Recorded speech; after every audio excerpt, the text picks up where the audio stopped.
Hello my people, welcome back again to this very channel. Now, if you are an Igbo man, I want you to pay a very close attention to this very video.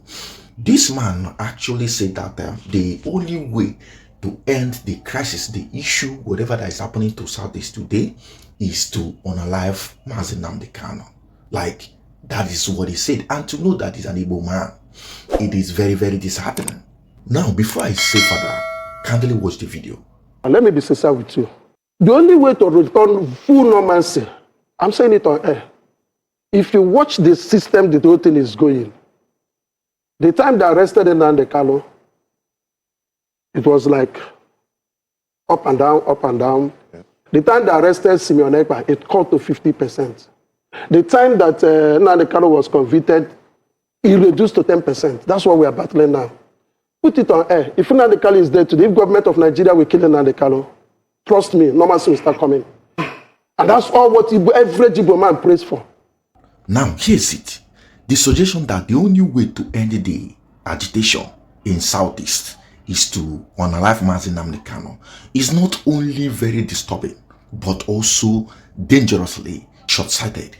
I mean, eliminating an individual does not eliminate the grievances that gave rise to that very movement of his.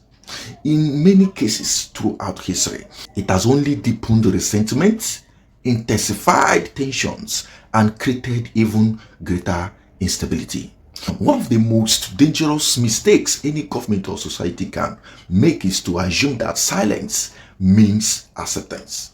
This young man here cited that when Mazi Nnamdi Kanu was actually sentenced, from arrested to being sentenced, that the agitation, according to him, reduced to 10%.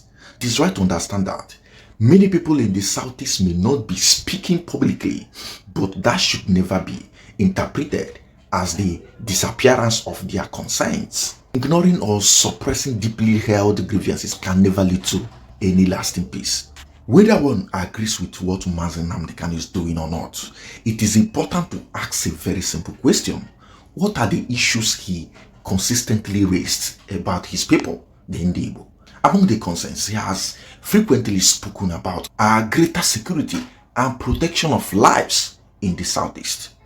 Every one of us know that in Nigeria today, we are having a very bigger problem of insecurity. He's also asking for equal treatment of Igbo within the Nigerian Federation. He's also asking for fairness, justice, and adherence to the rule of law. He's asking for an end to what he describes as political and economic marginalization to his people. He's asking for respect for the rights and dignity of the Igbo people. He's asking for the right of people to peacefully determine their political future through democratic means, what he calls referendum. Where are these things a crime? He's asking for accountability and good governance that can actually reflect in every zone in this very country. These are issues that deserve discussion. Whether one supports his methods or disagree with them is entirely irrelevant in this very case. It is not relevant. If someone believes Nnamdi Kanu no longer enjoys the support of his people, then the democratic way to test that claim is through lawful and peaceful political process, like referendum. Yes, it is not in the constitution and all of that. The baggages, the excuses being given that it's not in our constitution. But then, this is something that has a lot to do with the life of many people. So, it is important to pay that very attention, since it is possible, not by advocating violence against him. Public support is measured by the people, not by eliminating those with whom we disagree with. What makes such statement even more painful is when these people, this group of people saying this, come from Igboland. Political disagreements are normal, but advocating the unaliving of your own brother, someone because of their political beliefs or demand, is a dangerous path that no democratic society should even encourage. Tinubu knows the best. Buhari knows why he could not have, even though he hated the Igbos for so much. He knows why he could not. And Tinubu knows why he still cannot. It is you, an Igbo man, that wants your own brother to go for it, just simply because you do not share the same ideology with him. It is also worth noting that in other parts of the country, there have been often calls for dialogue, reconciliation, and reintegration when dealing with violent conflict. If dialogue is considered an acceptable approach elsewhere, even for the people where they really they cause havoc in Nigeria, then it should also be considered for the person of Mazi Nnamdi Kanu. Every region deserves equal commitment to peaceful conflict resolution. This is what the Northerners have been doing. Someone used to tell me, yes, politically the Northerners are very, they speak in one voice. But here in the Southeast, it is very difficult. People really find it difficult to believe or to even consider his fellow human ideology. The Southeast does not need another civil war. Of course, no one wants war. War has never been the option. What is needed is sincere dialogue, justice, and a genuine effort to address the political issues that have been, persisted since the Nigerian Civil War. Because when you look at it, you would ask yourself, like in my previous video, you talked about the acceptability of the Igbo people. You did not want the Igbos to be president because you are scared maybe an Igbo man fits, disintegrates Nigeria. You're also scared to, at least to adhere to the 3R that go on introduced after the war. The clause that he introduced also, which is no victor, no vanquish, has been the other way around. You are scared of saying, yes, let's reconstruct the damages that the state caused during the war. You are scared of saying, yes, let's reconcile with these people and accept them to the Nigerian project. You're also scared to rehabilitating them. So, what is the problem? Many Igbos now believe that the scars of that very conflict have never at all in any way been healed, and the question of inclusion, fairness, and equal opportunity remain unresolved today. This is almost 60 years since the war, and we are still talking about this. Now, lasting peace cannot be built on threat or violence. It can only be achieved by confronting these legitimate grievances through justice, dialogue, and constitutional means. That approach benefits not only the Southeast but Nigeria as a whole. It would leave you to ask yourself, you want Nnamdi Kanu away? What is his offense? Of course, if someone should ask me today, what do you think about the Igbos? For me, I think the Igbos need to, come together politically, re-strategize, know how to actually go about this. But since Nnamdi Kanu made this move of let's re-strategize, let's think about it this way, what did he get in return? He was sabotaged in the process, and that led to the end of that very discussion. What are the Southeast people, what are the Southeast leaders, political leaders afraid of? Why are they not cleaving to this very resolution of political solution? Why are they not trying to sort out those things that Mazi Nnamdi Kanu actually asked for? Why are the Southeast leaders nowhere to be found? Why are the Southeast leaders not doing anything about the militarization of Igboland, which have actually made people to scamper from their ancestral land because of fear?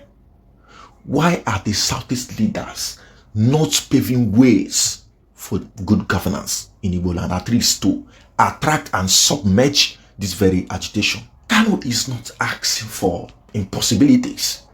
He is quietly asking for the way forward for his people.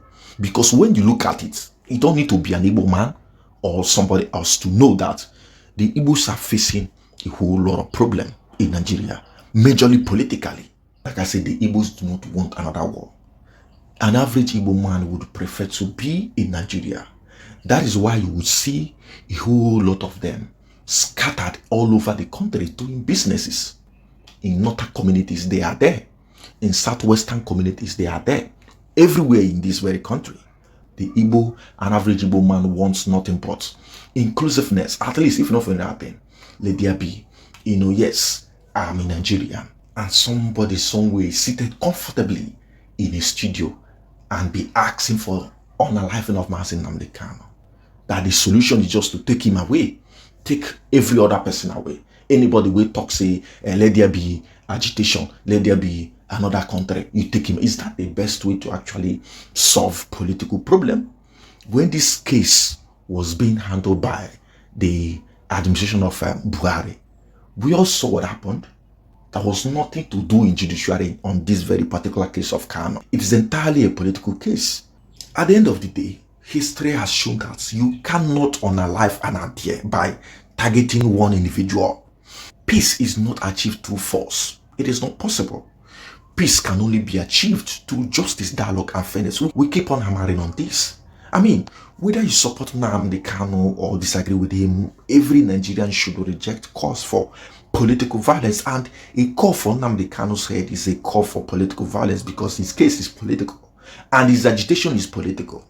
A nation becomes stronger when it listens to grievances and resolves them through lawful and peaceful means, not by silencing those who raise them. Nnamdi Kanu just raised issues, political issues, some issues that political mantra is necessary, but you want to achieve that by unaliving him? How does that sound to you? The Southeast deserves lasting peace, and Nigeria deserves unity built on justice, not fear. If these very underlying issues are sincerely and holistically addressed, future generation will inherit a more stable and united Nigeria. And you guys saying, let's unalive Nnamdi Kanu, let's take him away. Is Nnamdi Kanu even the problem of Nigeria, our current Nigeria? Is Nnamdi Kanu why you see a lot of people being kidnapped every day? Is Nnamdi Kanu causing any problem in Nigeria? Hell no, he is not. His own cause is justifiable. He is asking for a separate nation for his own people. That is his own belief. You cannot achieve lasting peace by advocating the death of those with opposing political views. This is not how it is done. The real challenge is not only that very particular individual, but the issues that have been fueled discontent for decades. Why not you go for dialogue, fairness, go and sort those issues he raised? Because even if you take Mazi Nnamdi Kanu away today, I am pretty much sure that maybe in decades to come, somebody stronger, somebody tougher, somebody that will be more difficult to be controlled would actually emerge. It is normal, it is simple, because you need to just address the problem, not the messenger. So calling for his head is not going to solve any problem. It would rather create more problems for us, and that is not what we need today in Nigeria. Thank you for watching. See you in my next video.